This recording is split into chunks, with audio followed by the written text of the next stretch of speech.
Olá, seja bem-vindo a mais um E o Resto é História com Rui Ramos e João Miguel Tavares.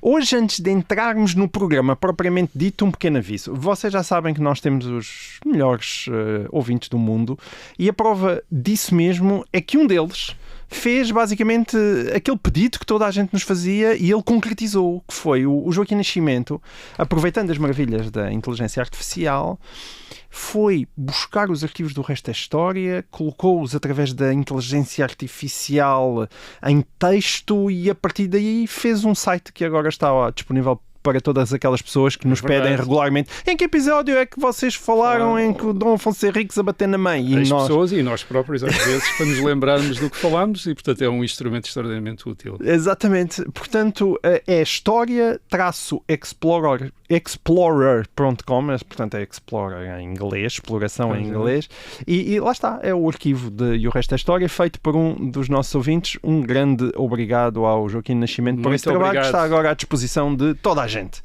Muito obrigado. E se calhar avançamos para o programa propriamente dito, que, embora seja verão, o tema não é propriamente muito agradável, embora seja altamente interessante. E é a pena de morte. Pronto, é a pena de morte. O ouvinte, mas a culpa não é só nossa, ok? Foi mesmo uma pergunta de um outro ouvinte. Isto foi um pedido.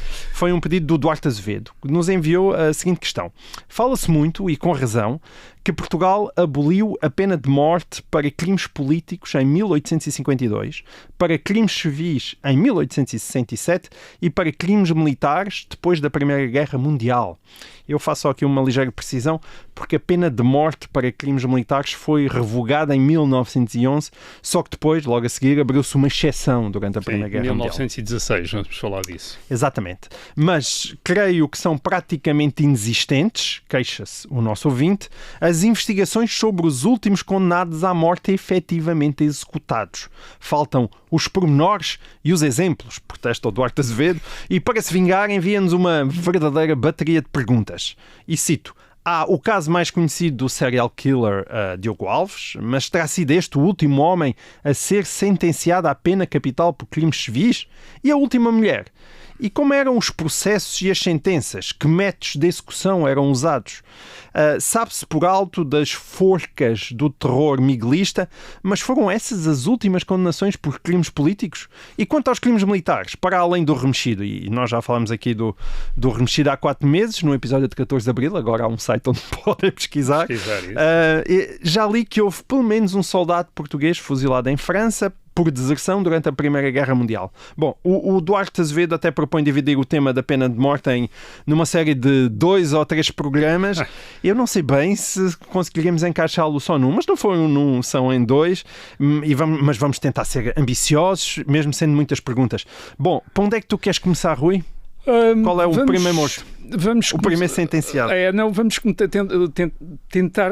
tentar perceber o significado da pena de morte em Portugal antes da sua abolição em 1867. E provavelmente vamos dividir antes do século XIX e depois e durante o século XIX. O significado da pena de morte não é matar pessoas que fizeram maldades? Não, o sentido da pena, o significado judicial e a dimensão do recurso à pena de morte em Portugal. A pena de morte estava prevista nas ordenações. As ordenações eram as coleções de leis do Reino de Portugal. Desde o século XV, no século XVI, há ordenações das leis. Ordenações filipinas, do tempo de Filipe II, tinha havido ordenações manuelinas, do tempo do rei Dom Manuel. E contava as afonsinas. E as afonsinas anteriores. Mas contava-se a história de que uma vez o rei da Prússia do século XVIII, Frederico, ter-se entretido a ler as ordenações do reino de Portugal. E depois de ler teria ficado com esta pergunta: ainda haveria gente viva em Portugal? Porque aparentemente havia pena de morte para tudo.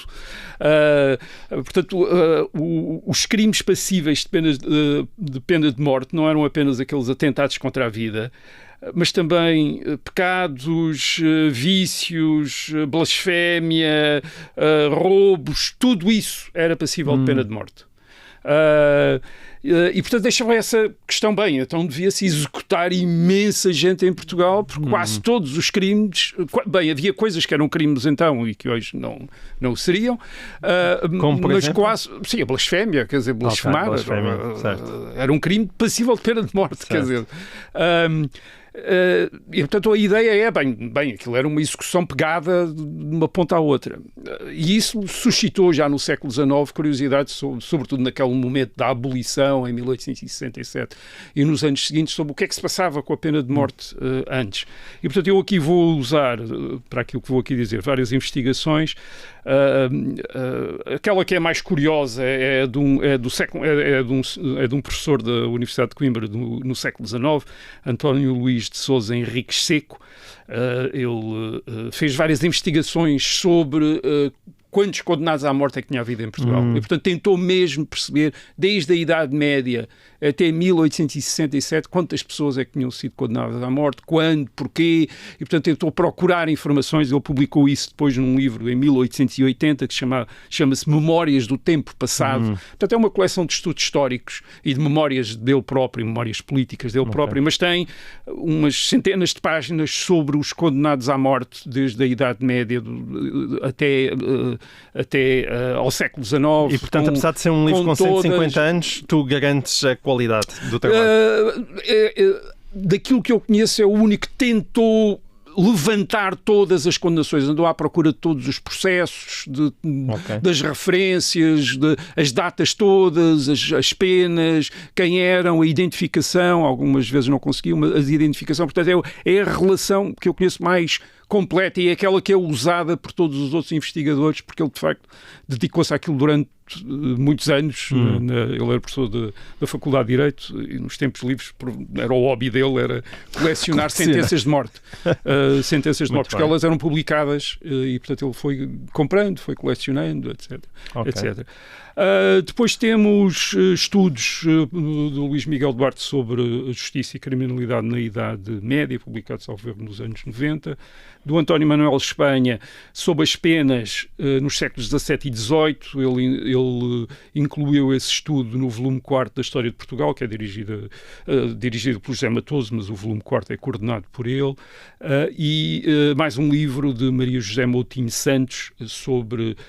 chama-se A Sombra e a Luz, as prisões do liberalismo, mas que inclui muita informação também sobre as condenações à morte no século XIX. E, finalmente, o trabalho de Guilherme Braga da Cruz sobre o movimento abolicionista e a abolição da pena de morte em Portugal, é de 1967. Portanto, estiveste a ler uns livrinhos para preparar este programa. Sim, foi algumas leituras. Ora bem, o que é que o que é que nós podemos dizer sobre essa insistência na pena de morte nas leis penais, vamos dizer, nas leis penais do reino antes do século XIX? Tinha a ver com duas coisas. A primeira coisa é esta. Até ao século XIX, aquilo que hoje é o recurso principal para punir criminosos não existia da mesma maneira, que é a prisão. A prisão não era geralmente usada como pena. Isso pode fazer uma coisa estranha hoje, mas não era. Podia acontecer para pequenos delitos, mas a prisão era sobretudo usada para garantir que o acusado não podia fugir ao julgamento. Isto é, estava detido enquanto estava à espera de julgamento. Depois de ser julgado e de haver uma sentença, o normal não era voltar outras para a prisão. outras coisas. Portanto, isto porquê? Porque não havia a rede de cadeias penitenciárias que começa a ser construída no século XIX. Portanto, as cadeias existentes até ao século XIX eram sobretudo lugares de detenção provisória, em anexos a edifícios de tribunais. Portanto, havia um tribunal e depois havia enfim, uns quartos, ou uns subterrâneos, umas caves, onde eram mantidos uns presos. Havia autoridades que também tinham cadeias. As câmaras municipais, às vezes, nas caves tinham cadeias, nos castelos também havia. Portanto, eram tudo coisas improvisadas, daí para os presos não fugirem, frequentemente eles estarem amarrados às paredes por cadeias de ferro, aquelas coisas que nós imaginamos. E depois do julgamento, geralmente o condenado era mantido preso até ser executada a pena. E o que é que eram as penas, geralmente? As penas, geralmente, ou eram açoites, portanto, a pessoa a ser açoitada, sobretudo em público, multas pecuniárias, portanto, e o degredo ou a morte. Eram as penas frequentes. A pena mais frequente de todas, que era as multas, era pagar multas, por roubos, por agressões, as pessoas eram condenadas a multas. O condenado às vezes podia ficar preso até pagar a multa. Mas se não pagasse a multa, geralmente era degradado. E o que é que... portanto, e note-se ainda que a prisão só era usada para pessoas pouco importantes. Portanto, os nobres geralmente ficavam no que hoje chamaríamos prisão domiciliária. Portanto, não havia igualdade perante a lei. Não.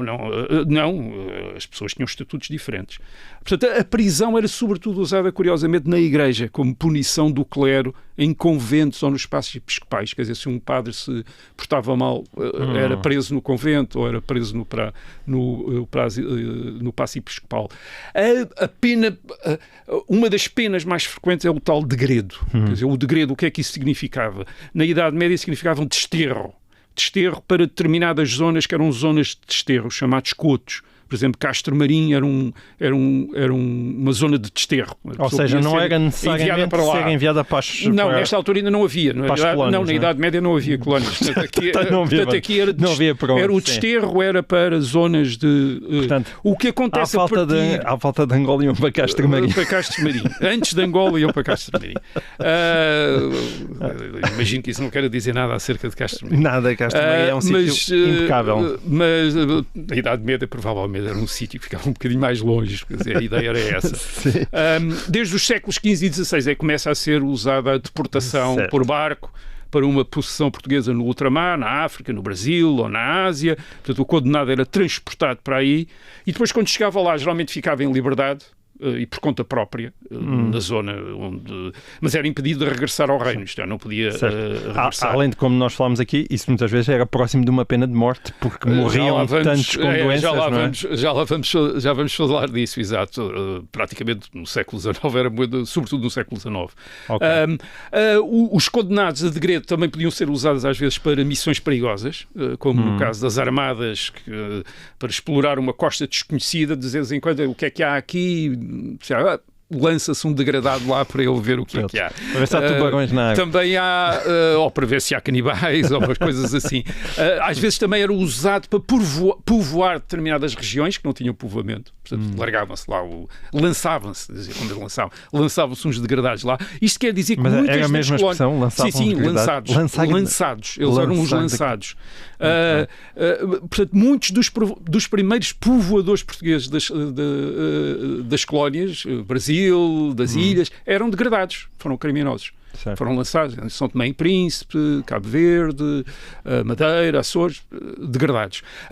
Não era Portugal só que fazia isto. Por exemplo, a Inglaterra fazia isto, fez isto na América. Muitos dos primeiros povoadores da América britânica também eram degradados. E a Austrália. A Austrália foi até 1868 um lugar de degredo na Inglaterra. As pessoas eram condenadas para a Austrália. Portanto, a Austrália, muita gente na Austrália é descendente de condenados, que foram eles que povoaram inicialmente a Austrália. A França também fez a mesma coisa na Argélia, por exemplo. Também era uma zona onde eram enviados deportados, degradados. E aquela ideia de poderem ter que ir para o exército, isso não se usava muito?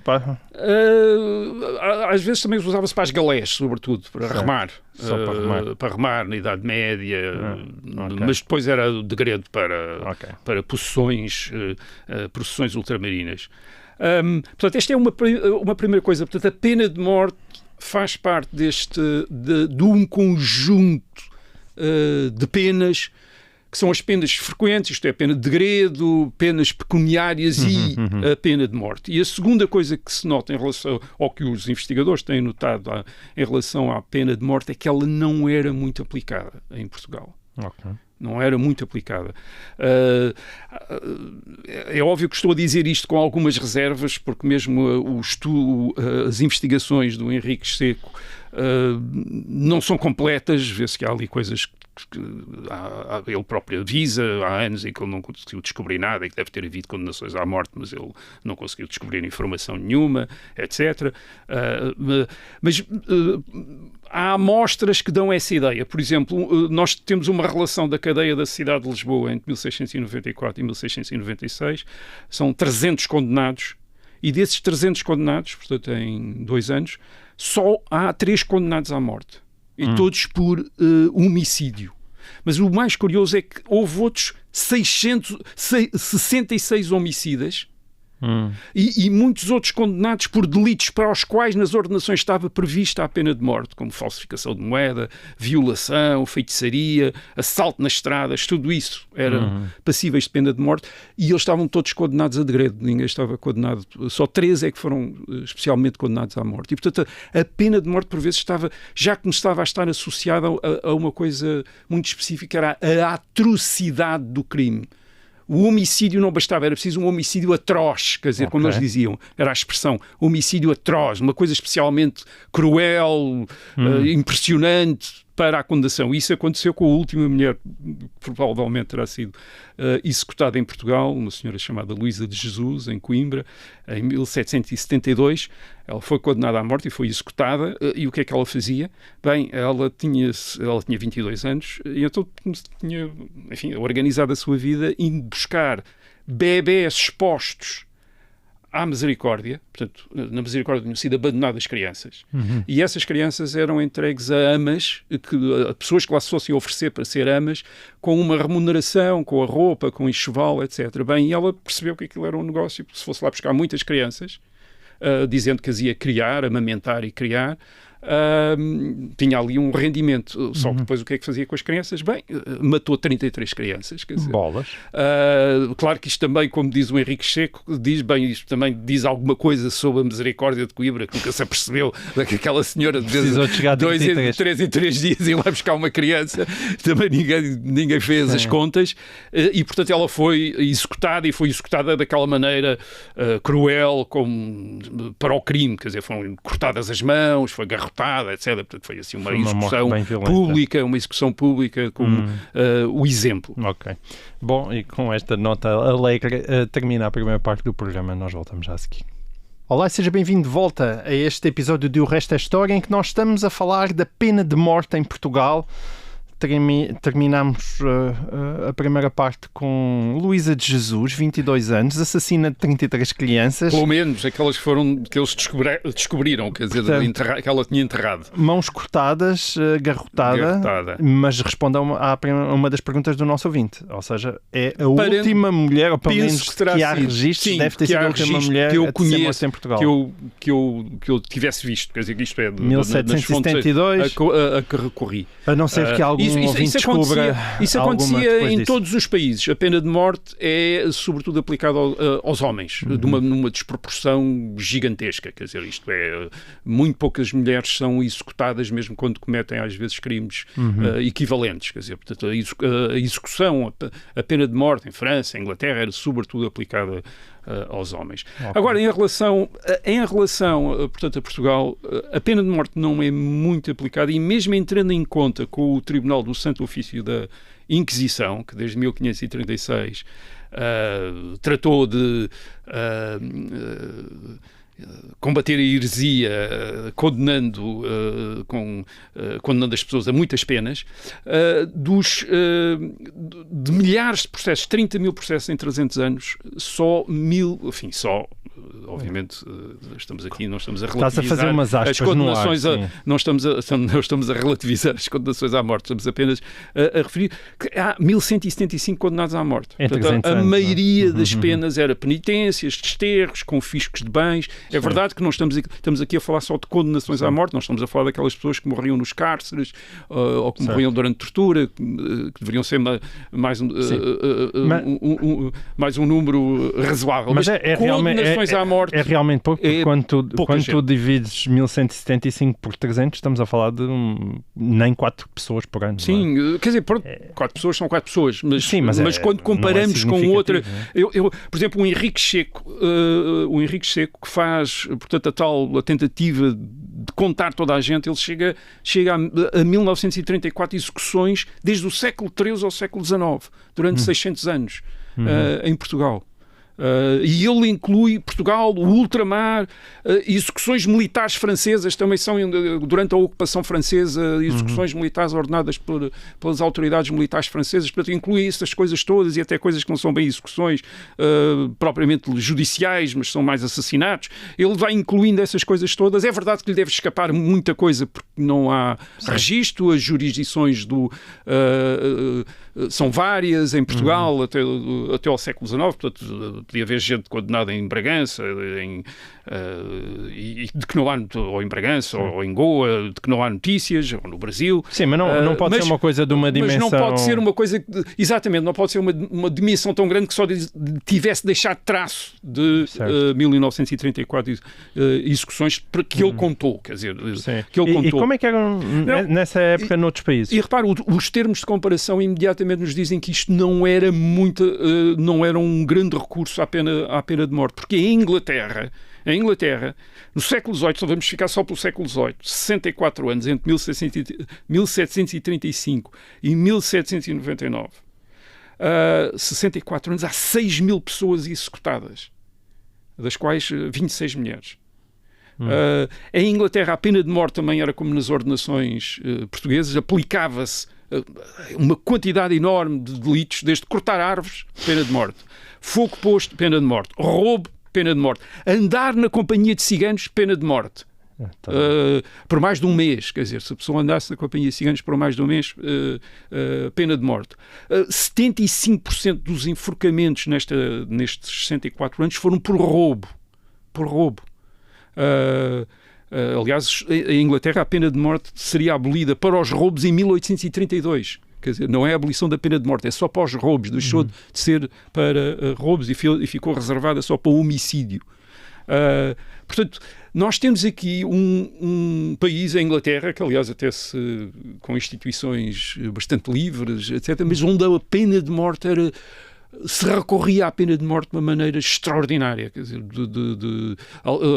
e entre pena de morte e degredo era uma coisa terrível, quer dizer, a Inglaterra era mesmo, os tribunais ingleses eram mesmo conhecidos na Europa por este recurso gigantesco à pena de morte. Mesmo, por exemplo, entre 1900 e 1949, portanto, século XX, 632 execuções em Inglaterra, das quais 11 mulheres. A última execução em Inglaterra é em 1964 e a última mulher executada em Inglaterra é em 1955. Em Portugal, 1772. Só 200 anos. E a pena de morte verdadeiramente é abolida em 1998 isto é para todos os casos, embora já não fosse... já há 30 e tal anos que não era aplicada, mas é abolida completamente aí, e mesmo aí há votações para ser reposta, quer dizer, há um grande apoio. Portanto, à pena de morte. O Frederico da Prússia estava enganado sobre nós. Sim, a pena de morte em Portugal era prevista para muitos delitos, mas não era aplicada muito frequentemente. Nos tribunais civis, a pena que verdadeiramente correspondia à pena de morte era o degredo. E isso fez com que juristas no século XVII, juristas portugueses, argumentassem que onde nas ordenações do reino estava morte, se devia ler não morte natural, morte física, mas morte civil, morte social. Isto era o degredo que queria dizer. A pessoa era retirada, era afastada da sociedade durante um tempo ou para sempre. Portanto, o António Espanha tem uma reflexão sobre isto interessante. Ele diz que a base da justiça no chamado antigo regime, isto é, em Portugal antes do século XIX, chama-se antigo regime, usando a expressão francesa para as instituições anteriores à Revolução Francesa, era o chamado antirregime, portanto, antes do liberalismo. Ele diz que a base da justiça, diz ele, era ameaçar sem cumprir. Portanto, ameaçar, portanto, era um duplo movimento do poder. Ameaçava para se fazer temer e depois não cumpria para se fazer amar.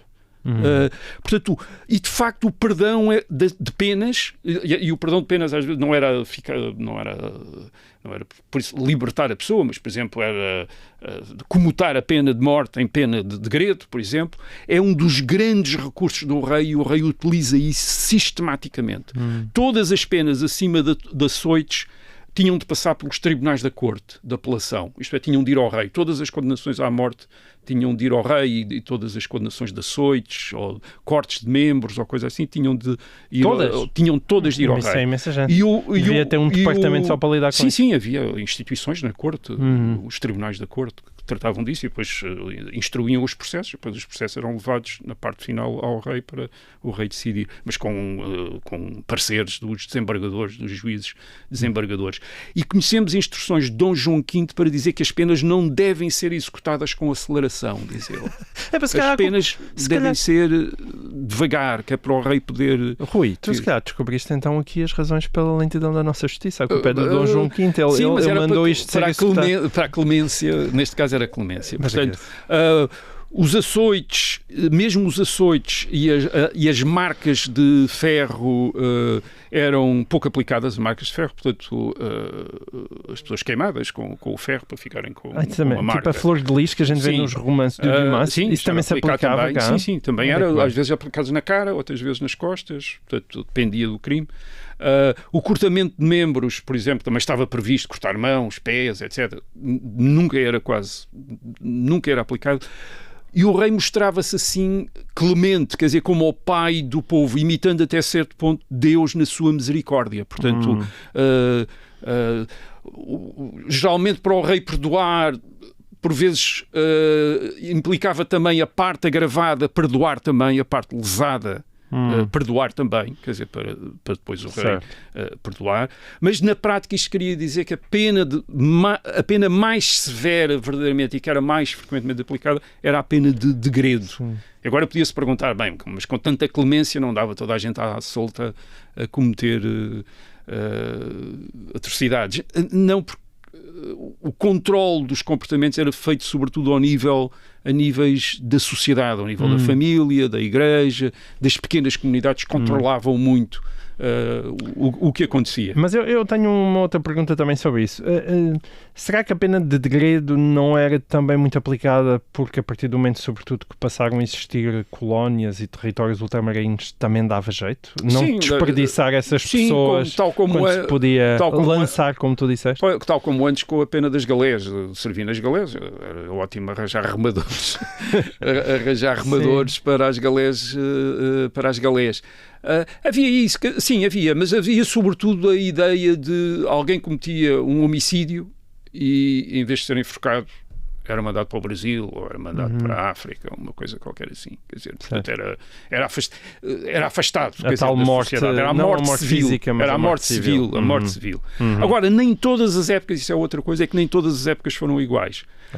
As estatísticas da aplicação de pena de morte, enfim, aquilo que nós sabemos, os números que nós conhecemos, que não são todos, mostram que no século XVII, por exemplo, nunca houve mais do que uma execução por ano. E depois essa média só para 4 no século XVIII. Isto é, o século XVIII condena mais do que o século XVII. E quando se vai a ver porque é que o século XVIII condena mais do que o século XVII, vê-se que a média do século XVIII é muito afetada pelo governo do Marquês de Pombal. E o governo do Marquês de Pombal entre 1750 e 1777 é de facto o regime mais violento que alguma vez houve em Portugal em relação ao exercício da justiça. Portanto, a má fama do Marquês de Pombal é merecida. As execuções por crimes políticos, isso é muito importante, a pena de morte associada ao crime político destaca-se imenso, essa execução por crime político. Por exemplo, a repressão das revoltas do Alto Douro em 1757. 21 homens e 5 mulheres condenadas à forca. condenadas à forca de uma maneira terrível, foram condenadas à forca no Porto, tiveram de percorrer as ruas do Porto de baraço ao pescoço. Depois de terem sido enforcados, foram esquartejados e os bocados dos cadáveres expostos em toda a cidade. Estás a brincar, é sério? Não, isto não é brincar, é mesmo a sério.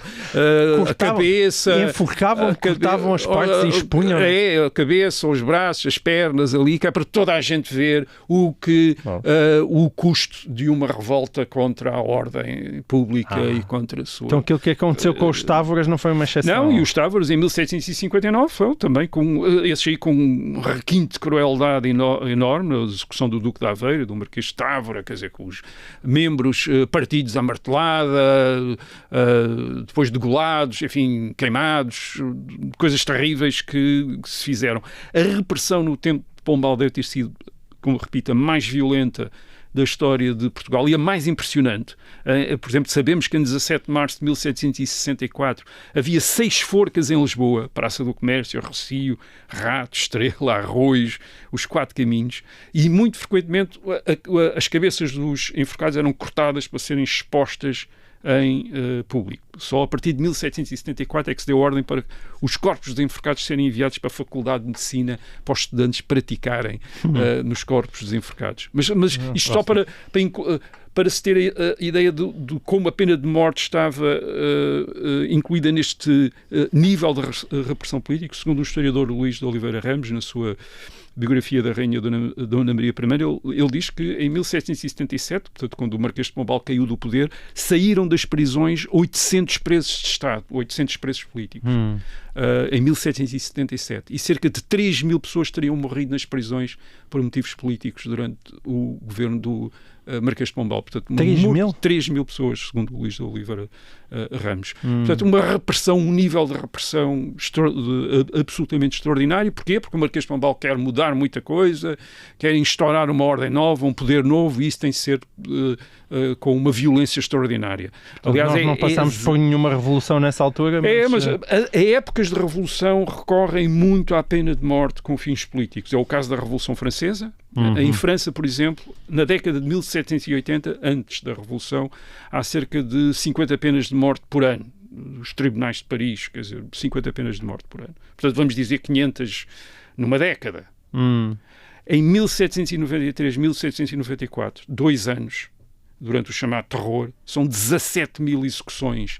17 mil execuções, quer dizer, 30 por dia, quer dizer, isto é, o que se fazia quase por ano antes, começou-se a fazer por dia durante a Revolução Francesa, durante o governo jacobino. Não pagavam as guilhotinas. Do terror, em que as guilhotinas, aquilo era uma espécie de indústria, quer dizer, constante, de manhã à noite, quer dizer, a cortar cabeças. Em Portugal, depois do Marquês de Pombal, as execuções caíram muito, isto é notado.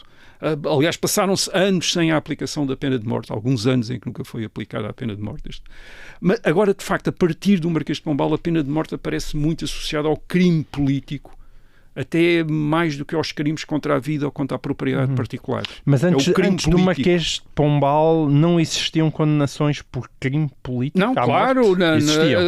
Em 1641, 1642, há uma série de fidalgos que são condenados à morte por estarem com Castela, por estarem com a Espanha contra o Dom João IV. Quer dizer, agora com estes números espantosos do Marquês de Pombal, não. Quer dizer, não há, pelo menos, notícia de números tão grandes de condenações e de prisões como na época do Marquês de Pombal. Em Portugal, no princípio do século XIX, uma época de guerra civil, enfim, guerras francesas e depois guerras civis, revoluções, vemos o auge da aplicação da pena de morte por razões políticas.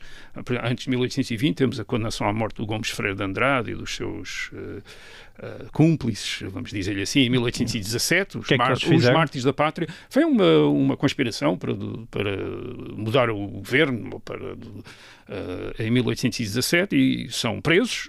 Enfim, eles dizem que não fizeram conspiração nenhuma, obviamente, mas foram condenados à morte e foram enforcados ali no campo dos Mártires da Pátria, precisamente aqui em Lisboa, que chama-se Campo dos Mártires da Pátria, foram ali que eles foram enforcados, menos o general Gomes Ferreira de Andrade.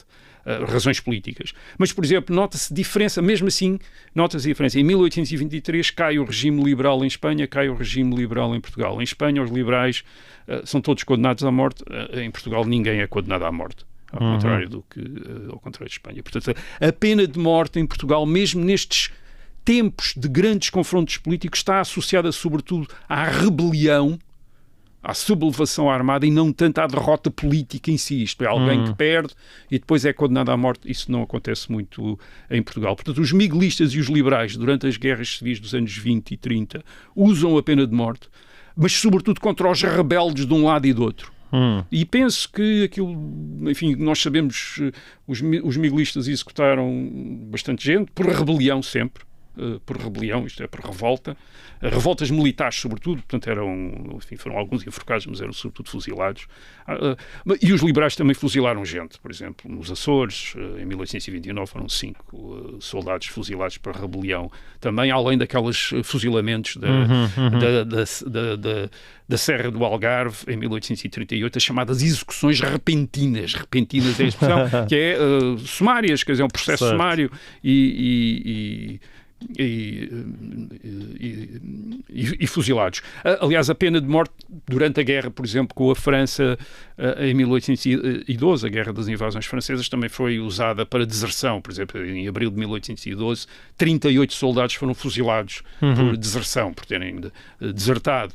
Também houve condenações à morte que depois não foram executadas, como por exemplo em 1810 o Marquês de Lorne, o Conde d'Ega e o Marquês de Lolé, por terem-se passado para os franceses, foram todos condenados à morte, depois nunca foram executados e depois foram todos amnistiados e absolvidos posteriormente. Agora, em Portugal, durante a Guerra Civil, há aqui uma grande diferença, é que a pena de morte não é aplicada a prisioneiros de guerra.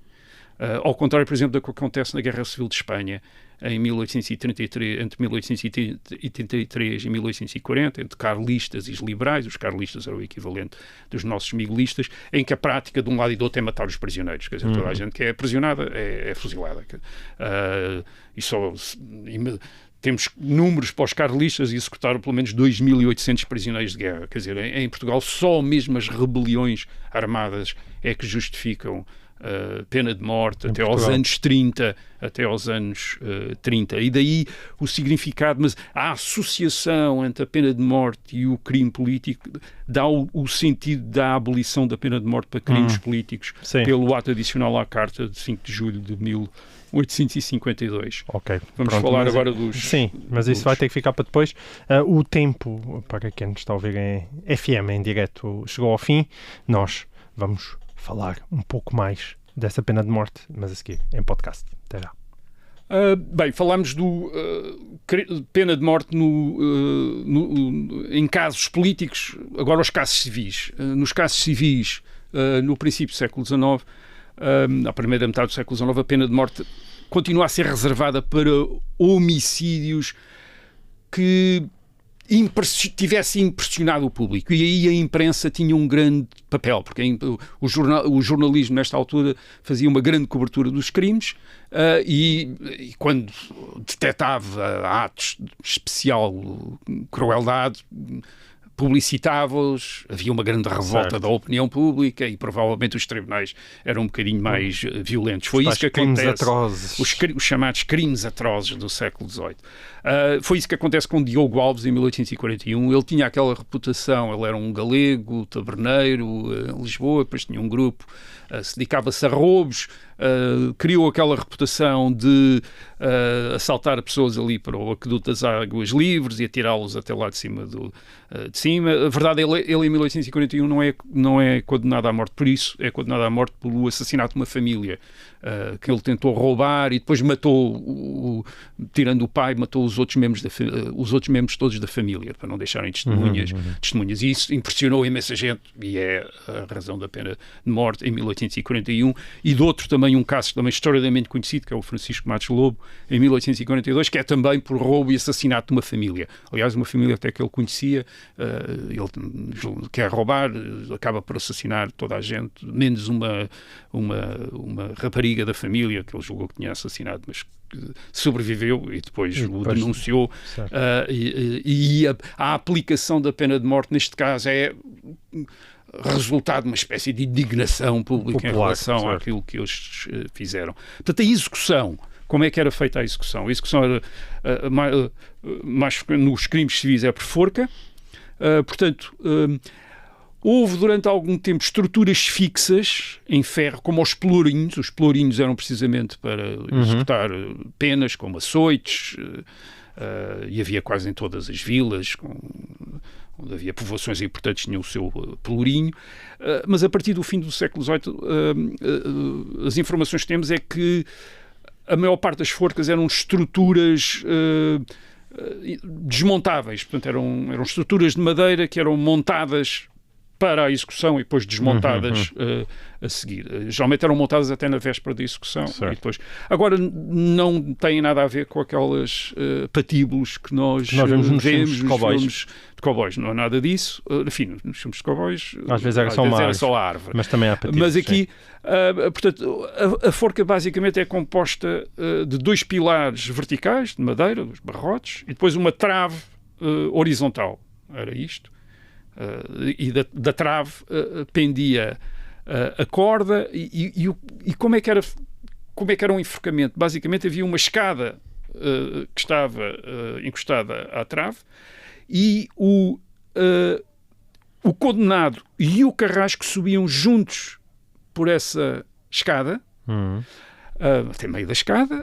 O carrasco depois punha o laço ao pescoço do condenado, punha-lhe um capuz, cobria-lhe o rosto, e depois lançava o condenado da escada e subia para os ombros do condenado. O carrasco saltava-lhe para as cavalitas para provocar a morte mais rapidamente.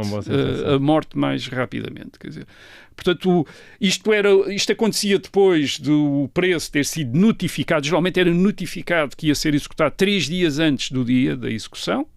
A partir daí era suposto preparar-se religiosamente, confessar-se, despedir-se da família, e depois saía às 9 da manhã em cortejo com guarda militar, isto é, cortejo pela cidade, vestindo uma alva, que era uma camisa branca, que era fornecida pela Santa Casa da Misericórdia. Portanto, era uma execução pública, as pessoas acumulavam-se para ver quem é que estava a ser. Geralmente, às vezes até as forcas eram levantadas próximo dos sítios onde os indivíduos tinham cometido o crime, quer dizer, para associar isso. Às vezes as execuções chamavam imensa gente, centenas, às vezes milhares de pessoas que se acumulavam para ver as execuções. Por exemplo, sabemos em Penafiel, em 1840, um indivíduo assassina uma rapariga, a imprensa conta a história, uma coisa horrível, é condenada à morte, e vem gente de todo o lado, quase do Minho todo, para ver a execução. E aquelas pessoas, e ser carrasco era uma profissão de Estado? Quem eram essas pessoas que saltavam, cujo trabalho é saltar para as cavalitas? Do pobre homem que estava pendurado de uma forca. Eram condenados à morte que, para escaparem à execução, se ofereciam para ser carrascos. A sério? E depois eram examinados para saber se eram suficientemente fortes, capazes, etc. E então ficavam como carrascos. E aí ficavam detidos nas prisões, portanto, uma espécie de condenação a uma pena de prisão perpétua, e eram chamados quando havia execuções, portanto, lá vinham eles. Quer dizer, eram metidos à parte, porque eram gente que não era muito popular nas prisões. Certo, imagino. E, portanto, eram odiadíssimos, e vinham executar as penas. Portanto, havia carrascos. Certo. A última execução, mas não era fácil às vezes, só para dar uma coisa, às vezes não era fácil. Por exemplo, em 1838 no Porto eles tiveram dificuldade em reunir as condições para uma execução, porque os carpinteiros, não havia carpinteiros na cidade disponíveis para levantar a forca, todos se recusavam. Reparem que aquilo estava associado a uma coisa assim um bocado ser carrasco, trabalhar, que ninguém queria estar associado àquilo. Aquilo era uma coisa assim um bocado, havia uma coisa infamante e até supersticiosa, devia haver ali uma superstição também em relação a isso. As mentalidades já estavam a mudar. A última execução, segundo Guilherme Braga da Cruz, terá acontecido em Lagos, a 22 de abril de 1846. terá sido essa a última execução, e a partir daí a execução civil, e a partir daí todas as condenações à morte foram não viste o que comutadas. Não viste um assassinato, era um fez? homicídio. Um homicídio. Portanto, isto era a forca para os crimes civis. No caso dos militares, o modo de execução era a passagem pelas armas, o fuzilamento. Embora às vezes também fossem enforcados, mas pouco, mas era sobretudo fuzilados. Ou arcabuzados, como se dizia antes. A execução em casos militares durou muito mais tempo, não é? Durou mais tempo. Portanto, a pena de morte é abolida para os crimes civis em Portugal em 1 de julho de 1867 e no ultramar em 17 de junho de 1870, portanto foi 3 anos, 3 anos depois. O relatório do Ministro da Justiça é muito interessante, o Barjona de Freitas. Ele cita o argumento, ele cita vários argumentos contra a pena de morte. O primeiro é mata, mas não corrige, vinga, mas não melhora, diz ele. E põe, sobretudo, ele diz, põe em causa o princípio da inviolabilidade da vida humana e, ainda outro, usurpa a Deus as prerrogativas da vida. Portanto, só Deus é que devia ter a prerrogativa de dar e tirar a vida. E esta é também uma coisa interessante, porque dá a ideia da mentalidade na qual se chega à abolição da pena de morte. Ele diz, Barjona de Freitas, a pena de morte é horrível porque fecha as portas ao arrependimento. Isto é, não dá a hipótese à pessoa para se arrepender. Mas, sobretudo, diz ele, em Portugal, a pena de morte, diz Barjona de Freitas em 1867, em Portugal a pena de morte já está abolida nos costumes. Isto é, ele diz, vivemos num país onde há a brandura dos costumes. Os brandos costumes vêm daí. E, portanto, ele diz, tratava-se apenas de pôr as leis de acordo com os factos. Isto é, a pena de morte em Portugal, de facto, já não era aplicada desde 1846 para crimes civis e, portanto, não era devido à brandura dos nossos costumes. Portanto, os nossos costumes não estavam associados àquilo e, portanto, não haveria razão para, enfim, haveria uma razão para abolir. Além disso, ele depois tenta refutar o argumento da pena de morte como dissuasão do crime, para notar, por exemplo, que o número de homicídios, mesmo existindo pena de morte, estavam a diminuir. Já era apenas 4%. Ou seja, apesar de já não estar a ser exercida, apesar de já não estar a ser exercida a pena de morte, os homicídios estavam a cair, eram apenas já 4% do total dos crimes contra as pessoas. Portanto, ele diz, já é uma coisa ínfima. E os argumentos dele, os argumentos de Barjona de Freitas, escolhem imenso. Aquilo é quase consensual na Câmara dos Deputados. A abolição é aprovada por 90 votos contra 2. Quer dizer, há um grande consenso a esse respeito, que é um consenso que não existe nos outros países, nem em Inglaterra, nem em França, até ao século XX. Sim, mas no caso da Justiça Militar no Código da Justiça Militar continua, mas não é aplicada também. Por exemplo, não foi aplicada em 1874. Há um caso muito célebre, muito discutido na imprensa, de um soldado que mata um alferes e devia ser aplicada a pena de morte e não é aplicada a pena de morte. Quer dizer, não é aplicada a pena de morte. A pena de morte, no caso da Justiça Militar, é abolida em 1911, mas depois, em 1916, quando Portugal intervém na Primeira Guerra Mundial, é restaurada para tropas em campanha apenas. Tropas em campanha, portanto, exército em campanha, e finalmente é aplicada pela última vez por um tribunal de guerra, em 16 de setembro de 1917, ao soldado João Almeida, que é acusado de querer desertar para os alemães. O processo é bastante duvidoso, quer dizer, ele disse que, ele diz que, e por isso é fuzilado, e vem a ser reabilitado em 2017, portanto 100 anos depois foi reabilitado, não foi perdoado, atenção, para não haver... Qual é a diferença entre o reabilitado e o perdoado? Portanto, a sentença continuou a ser em vigor. Continua em vigor. Eu acho que havia ali uma questão de indemnizações que era preciso acautelar, porque ele diz que portanto, não dá direito a própria decisão, diz não dá direito à indemnização. Sabes lá, haver ali uns descendentes que de repente dizem coisa. Mas, portanto, este infeliz João Almeida é a última pessoa a ser executada legalmente Em Portugal, eu estou a dizer legalmente, porque depois já há assassinatos, etc. O que se manteve no século XIX é o degredo, e o degredo no século XIX passa a ter a África como principal destino, depois da independência do Brasil, e a verdade é que não foi muito diferente da pena de morte, quer dizer, em muitos casos. Aliás, isso é dito em 1844, há um deputado, José Maria Grande, que diz no Parlamento: a nossa pena de desterro para a África é uma matança. Os criminosos vão, desembarcam, adoecem e morrem. E ele dava um caso. 47 presos, aliás, eram presos políticos, enviados em 1831 para Angola, 47, só 11 é que sobreviveram. Portanto, na prática foi quase uma pena de morte. Mesmo assim, alguns degradados, quando iam para o degredo, mesmo para a África, às vezes levavam a família, porque o Estado pagava às custas da passagem, quer dizer, isto é, da família. Portanto, se queriam levar a família, podiam levar a família. As condições de transporte eram muito más, eles iam no convés dos barcos, com rações de broa e bacalhau cru, quer dizer, portanto, não era uma coisa muito... E quando lá chegavam, obviamente, as doenças enfim, dos profiláticos contra a malária, etc., e o tratamento da malária, aquilo era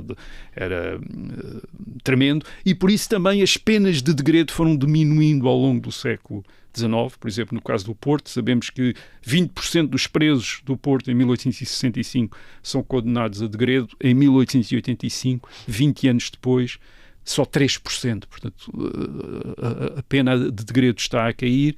E o que acontece... Porquê? Porque o sistema das penas está a mudar completamente para aquilo que nós hoje conhecemos. É o que acontece no liberalismo ao longo do século XIX, que é a abolição, primeiro, de penas cruéis, como os açoites, as marcas com ferro quente, depois a pena de morte e o uso crescente da prisão como a pena principal. Mas a prisão implicou começar a construir prisões. E a prisão com vários fins, que é a detenção de indivíduos ameaçadores, punição de culpados e depois, e cada vez mais, a ideia da regeneração e da reinserção social de marginais, que faz lembrar os cárceres eclesiásticos, portanto, uma ideia quase eclesiástica das penas. Portanto, não é por acaso que em 1867 a abolição da pena de morte para crimes civis vem numa lei de reforma penal e das prisões, em que são criadas 3 cadeias penitenciárias. Portanto, as cadeias penitenciárias têm o sistema de prisão individual em celas, que era uma em Lisboa, 2 no Porto, para cumprir penas maiores, e depois uma cadeia por distrito, para penas com mais de 3 meses, e uma por cabeça de comarcas para penas até 3 meses. Portanto, uma rede de cadeias para cumprir penas com vários prazos. Mas também se começou a alargar as pessoas que iam para essas prisões. Sim, a prisão não é aplicada apenas a criminosos, mas é também a gente mal inserida na sociedade, como vadios, mendigos, prostitutas, etc. Isso, aliás, começou já no fim do século XVIII, com uma casa de correção ou uma casa de força, como foi chamada, criada no Castelo de São Jorge por Pina Manica, em 1780. Portanto, era a ideia de obrigar os detidos a trabalhar, naquele caso era fiar algodão, e, portanto, com uma regeneração, obrigá-los a adquirir hábitos de trabalho, etc. Portanto, os modelos começam a ser imitados. É o modelo penitenciário americano, sobretudo do estado da Pensilvânia, que aboliu a pena de morte em 1682, os Quakers, quer dizer, uma coisa religiosa lá, menos para os homicídios em primeiro grau, mas os Estados Unidos foram, embora tenham a pena de morte, foram um dos primeiros países a restringir a pena de morte aos homicídios em primeiro grau, portanto acabar aqueles, como na Inglaterra, por roubos, etc. E a ideia é, no sistema penitenciário, é o preso estar isolado, usa um uniforme e cobre-se com um capuz sempre que sai da cela individual. Portanto, uma espécie de verdadeiramente uma penitência. Portanto, o indivíduo está ali em penitência, está a pensar nos seus crimes, nos seus delitos, está obrigado também a fazer trabalhos, e a ideia é a reinserção social. Sim. Portanto, é um mundo que é desenvolvido pelo liberalismo do século XIX e que não tem muito a ver com aquilo que existia antes do século XIX e o mundo das ordenações, em que por dar cá aquela palha ou por tira lá aquela palha, era-se condenado à morte. Quer dizer, aqui é um mundo completamente diferente. A ideia é muito mais regenerar as pessoas. E emendar as almas. Emendar, criar. Quer dizer, um pouco como nas penitências da Igreja. Muito bem. E é assim que termina este episódio de E o Resto da História. Não nos voltamos para a semana. Até lá.